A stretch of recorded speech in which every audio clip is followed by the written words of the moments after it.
Doctor as రావు గారు MIM ban చేయాలని ఎందుకు పోరాడుతున్నారు? అసలు ఎంఐఎంకు మీకు ఏంది? అసలు ఎంఐఎం అంటే మీరు ఒంటికాల మీద నిలవాల్సిన అవసరం ఏర్పడింది ఎందుకు? అన్న, మన ఇంటి పైన కూడా రాళ్ళు కొడితే మనం గమ్మునుకుంటాం అన్న. ఒకసారి ఊకుంటాం, రెండుసార్లు ఊకుంటాం, మూడోసారి వాడు ఇసిరినటువంటి రాయి వాడిని ఎత్తిపైన కొడతాం. అది ఒక మానవ లక్షణం. ఇప్పుడు మీరు అడిగినట్టు ఎంఐఎం గతంలో ఈ రాజకీయ పార్టీలు నాకు సహకరించలేదనడానికి కొన్ని విషయాలు చెప్తాను. ఎన్నో కేసులు ఫైల్ చేసింది. ఎంఐఎం పార్టీ ఒక ఉగ్రవాద మనోబుద్ధితోటి నడిచేటువంటి పార్టీ. ఈ ఎంఐఎం పార్టీని బర్తరఫ్ చేయాలా అని ఎలక్షన్ కమిషన్ కూడా నేను రిక్వెస్ట్ పెట్టుకున్నా, దాన్ని డీరిజిస్టర్ చేయమని చెప్పేసి. ఎంఐఎం పార్టీని డీరిజిస్టర్ చేయండి, ఇంకోటి అది ఉగ్రవాద మనోబుద్ధితో నడుస్తుంది, వాళ్ళపైన మళ్ళీ బ్యాన్ ఇంపోజ్ చేయాలని చెప్పేసి నేను హైకోర్టులో కూడా కేసులు వేయడం జరిగింది. ఆ తర్వాత ఈ యొక్క రంజాన్ నెలలో మక్కా మస్జిద్లో అత్యధిక ముస్లింల యొక్క జనాభా, ముస్లింల యొక్క మన సమ్మేళనం అక్కడ జరుగుతుంది. మక్కా మస్జిద్లో ఫ్రైడే, శుక్రవారం నమాజ్ తర్వాత ఒక యహ్ముల్ ఖురాన్ అని చెప్పేసి ఒక ప్రచారం ఉంటుంది, అంటే ఒక ప్రసంగం ఉంటుంది. ఆ ప్రసంగం ముఖ్య ఉద్దేశం ఏంటంటే వాళ్ళ యొక్క మతానికి సంబంధించినటువంటి విషయాలు అక్కడ చెప్పాలా. మతానికి సంబంధించిన విషయాలు ఎవరు చెప్పాలా? మత పెద్ద చెప్పాలా, లేకుంటే ఎవరైనా మతం గురించి తెలిసినటువంటి వ్యక్తి చెప్పాలా, అంటే ఒక స్కాలర్ చెప్పాలా. కాకపోయి ఆ యొక్క వేదికని రాజకీయ వేదికగా వాడుకుంటూ ఈ యొక్క ఎంఐఎం పార్టీ నాయకుడు అక్కడ ప్రసంగం ఒక రెండు ముక్కలు వాళ్ళ మతం గురించి మాట్లాడి తగిన గంట మొత్తం ప్రసంగం మొత్తం మా ముఖ్యమంత్రి నుంచి రాష్ట్రపతి నుంచి దేశ ప్రధాని వరకు తిట్టడము, క్రిటిసైజ్ చేయడము. ఆ యొక్క ఆధ్యాత్మిక వేదిక, ఆధ్యాత్మిక డయాస్ని, ప్లాట్ఫామ్ని ఈ యొక్క పొలిటికల్ ప్లాట్ఫామ్గా మార్చినటువంటి వ్యక్తి అక్కడ పొలిటికల్ ప్లాట్ఫామ్గా మార్చుకొని అక్కడ దేశ ప్రజలపై, హిందువులపై విషం చిమ్ముతూ ప్రసంగాలు, ప్రచారం చేసుకుంటూ, హేట్ స్పీచ్లు ఇచ్చుకుంటూ ఈ యొక్క దేశం యొక్క సమగ్రతను, ఏకాగ్రతను భంగం కల్పించే ఒక ప్రయత్నం ఈ యొక్క ఎంఐఎం నాయకుడు అసదుద్దీన్ అక్బరుద్దీన్ చేస్తుండు. కాబట్టి ఆ యొక్క ముస్లింలు సమ్మేళనమయ్యే దాదాపు 15,000 మంది ముస్లిమ్స్ సమ్మేళనం అయ్యేటువంటి ఆ ప్లాట్ఫామ్లో నేను ప్రసంగిస్తా అని చెప్పేసి పర్మిషన్ అడిగిన ఈ యొక్క చరిత్రలో మొట్టమొదటిసారి. ఎందుకంటే బహుశా నాలో కూడా ఆ యొక్క గండయ్య నాయి యొక్క డిఎన్ఏ జీన్స్ ఉన్నాయి. ఎందుకంటే గండయ్య నాయి స్ఫూర్తి, అప్పటికి గండయ్య నాయి ఎవరో నాకు తెలియదు, కాకపోయినా మా యొక్క నాయి బ్రాహ్మణుల్లో ఈ యొక్క స్వాతంత్ర పోరాటం చేసే ఒక స్ఫూర్తి మా యొక్క రక్తంలో ఉందని చెప్పేసి కూడా మేము బల్లగుద్ది చెప్తాం. ఎందుకంటే ఆ రోజు నేను ఒక్కడనే పర్మిషన్ అడిగిన, కోర్టుకు వెళ్ళిన, ఆ తర్వాత సౌత్ జోన్ డీసీపీ గారు యొక్క బాధ్యతాయుతమైనటువంటి పోస్ట్లో ఉండే ఒక డీసీపీ, ఆర్ యూ మ్యాడ్, నీకు పిచ్చి లేచిందా, నువ్వు మసీదులో పోయి నువ్వు ప్రసంగిస్తావా అని చెప్పేసి నా యొక్క అప్లికేషన్ ఇచ్చిన తర్వాత నాకు ఫోన్లో సంభాషించడం జరిగింది. అది మొత్తం పత్రికల్లో కూడా ఈ విషయం బహిర్గతమైంది. నేను ఆ డీసీపీ గారిని ఒకటే అడిగిన, ఒక హిందువుగా ఒక ముస్లింకి సంబంధించినటువంటి ప్రార్థనా స్థలంలో, డివోషనల్ ప్లాట్ఫామ్లో వాళ్ళ యొక్క మతానికి సంబంధించిన విషయాలు నేను చెప్పదలుచుకుంటే రైట్ టు స్పీక్ అన్నది నా ఫండమెంటల్ రైట్. నాకు రాజ్యాంగపరమైనటువంటి అధికారం. నాకు ఎక్కడైనా నేను మాట్లాడచ్చు, ఏ ప్రార్థనా మందిరానికైనా నేను వెళ్ళొచ్చు. కాకపోతే ఆ యొక్క ప్రార్థనా మందిరం యొక్క ప్రార్థనా స్థలం యొక్క పవిత్రతను భంగం కల్పించకుండా చూసే బాధ్యత నా పైన ఉంటుంది. నేను ఒక అఫిడవిట్ ఇస్తాను, ఆ యొక్క ప్రార్థనా స్థలంని పవిత్రతను నేను భంగం కల్పించకుండా, ఏ విధమైనటువంటి అసత్యాలు మాట్లాడకుండా, ఎవరిని రెచ్చగొట్టే ప్రసంగాలు చేయకుండా, నేను ఆ యొక్క కులం యొక్క ప్రాధాన్యత, ఆ యొక్క మతం గురించి నేను చెప్తానని చెప్పేసి, ప్రసంగిస్తానని చెప్పేసి ఆ రోజు నేను క్లియర్గా అప్లికేషన్ ఇచ్చినప్పటికి కూడా నన్ను నా యొక్క అప్లికేషన్ని రాజకీయ కోణంలో పరిశీలించి ఈ ఎంఐఎం ఒత్తిడి వల్ల నాకు ప్రసంగం చేయొద్దు, ప్రసంగించే పర్మిషన్ లా అండ్ ఆర్డర్ సాకు చూపిస్తూ నేను ప్రసంగించే పర్మిషన్ మీకు ఇవ్వను అంటే సరే మీరు ఇవ్వకండి, నేను ప్రార్థనకు వస్తా అని చెప్పిన. ప్రార్థనకు వస్తా అని చెప్పి మక్కా మస్జిద్కి నేను వెళ్ళినా. నా యొక్క అనుచరులతోటి, నాకు అనుచరులు కూడా ముస్లిమ్స్ ఉన్నారు ఈరోజు, నాకు అనుచరులతో ఒక 50 మందితో నేను వెళ్ళినా, మక్కా మస్జిద్లోకి వెళ్ళిన. మక్కా మస్జిద్కి వెళ్ళిన తర్వాత దగ్గర 200 మంది పోలీసు వాళ్ళు నన్ను అరెస్ట్ చేయడం జరిగింది. ఈ యొక్క కార్యక్రమం చేపడుతున్నా అని చెప్పేసి ఈరోజు విరవీగుతున్నటువంటి నాయకులు, కాంగ్రెస్ నాయకులు, మైనారిటీ గురించి మాట్లాడే నాయకులు చాలామందికి నేను ఫోన్ చేసిన, అన్న ఇలాంటి ప్రోగ్రాం నేను తీసుకున్నా, మీరు నాకు సపోర్ట్ ఇయ్యి అంటే. ఈ యొక్క ప్రస్తుతం ఉన్నటువంటి రాజకీయ నాయకులు, రాజకీయ పార్టీలు ఒక వర్గానికి కొమ్ము కాసే కార్యక్రమం చేస్తున్నారు కాబట్టి వీళ్ళు నిజమైనటువంటి రాజకీయ పార్టీలు కావు.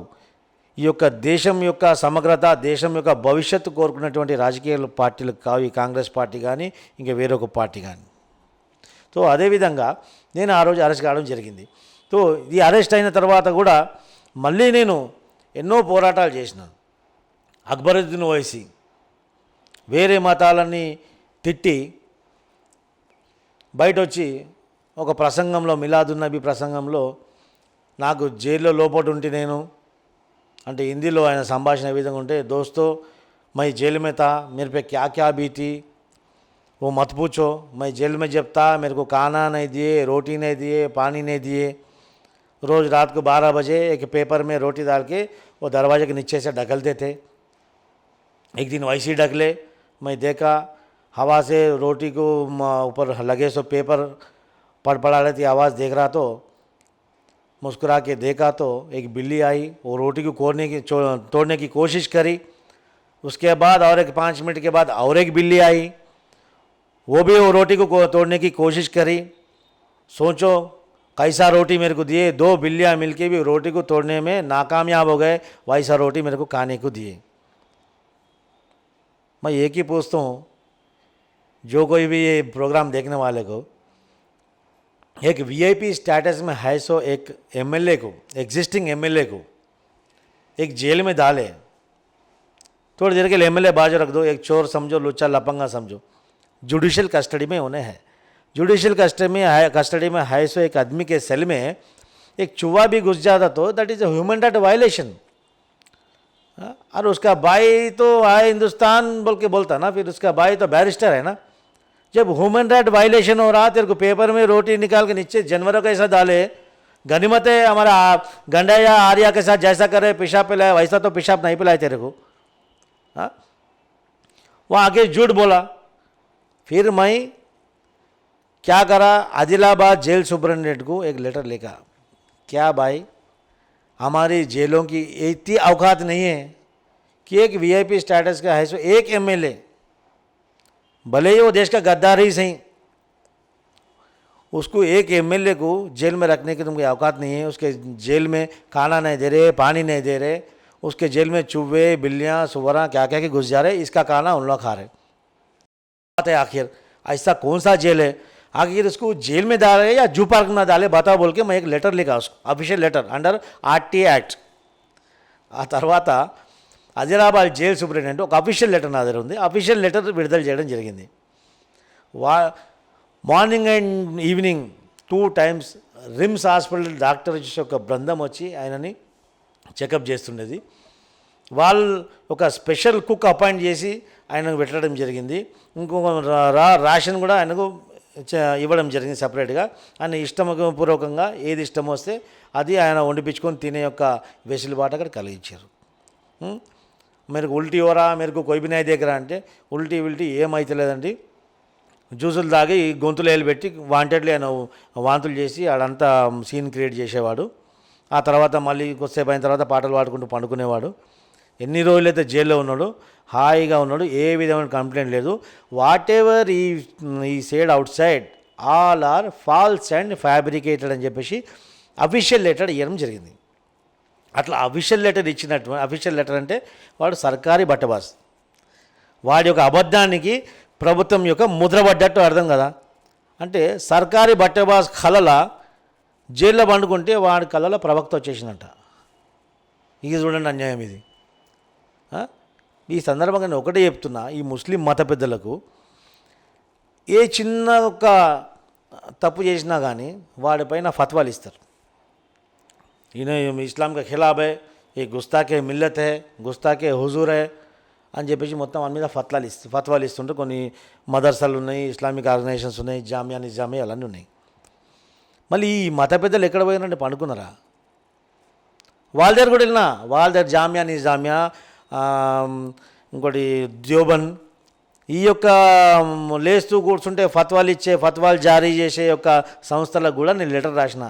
అయ్యా వీడికి ప్రవక్త కనిపించిందంట, అబద్ధాలు ముస్లిం అంటే ఈమాన్ గయాతో నువ్వు బేమాన్, ये मुसलमान, ये बेईमान मुसलमान है, ये बेईमान इसकी बेईमानी को सरकारी मोहर लगाए. इट सरकारी बट्टेबाज, ये सरकारी बट्टेबाज के ख्वाब में वो हुजूर आ गए बोल के बोलते, वो प्रॉफिट मोहम्मद आ गए बोल के बोलते. अब इन ऐसा बोला, अगर समझेंगे बहुत बड़ा आदमी है, उन्हें बहुत पाक आदमी है, बहुत सच्चा आदमी है, उसके ख्वाब में प्रॉफिट मोहम्मद आ गए. किसके भी ख्वाब में प्रॉफिट मोहम्मद आए, कोई भी ऐसा अल्लाह वाली आ गए, उन्हें jeans pant T shirt Rayban glass foreign liquor ये सब शो का करता क्या? फिर आप लोग उठते बैठते फतवा जारी करने वाले क्यों इसके ऊपर फतवा जारी नहीं करते? तो इसका मतलब आपका मज़हब, आपके फतवे, ये सब MIM के अंडर में है. ఈ ఫత్వాలన్నీ MIM అండర్లు, వీళ్ళకి అనుకూలంగా ఉన్నటువంటి వాళ్ళ మీదనే ఫత్వాలు ఇస్తారు. వీళ్ళు అనుకూలంగా ఉన్నటువంటి వాతావరణం క్రియేట్ చేసుకోవడానికి ఫత్వాలు ఇస్తారు. ఈ యొక్క ఫత్వాల పైన కూడా త్వరలోనే హైకోర్టులో నేను కేసు వేయబోతున్నాను. ఫత్వాలు అనేది ఏ ఒక్క మత పెద్ద కానీ ఫత్వాలు జారీ చేసే అధికారం వీళ్ళకి లేదు. వీళ్ళు ఎవరండి ఇక్కడ? వీళ్ళు శరణార్థులేడా? వీళ్ళకు ఉంచడమే కాకుండా వీళ్ళు ఫత్వాలు జారీ చేయడం, హుకుం జారీ చేయడము, ప్రభుత్వాలపైన పెత్తనం చెల్లించడం ఏంది? ఊకున్నా కొద్దిగా వీళ్ళ అరాచకాలు ఎక్కువైపోతున్నాయి. ఈ యొక్క ఫత్వాలు బ్యాన్ చేయాలి. ఆ తర్వాత MIM యొక్క అరాచకాలు కూడా ప్రజల్లోకి తీసుకురావాలి. ప్రజల గురించి అవగాహన కలిగించి MIM కూడా బ్యాన్ చేసే అవసరం చాలా ఉంది ఈరోజు.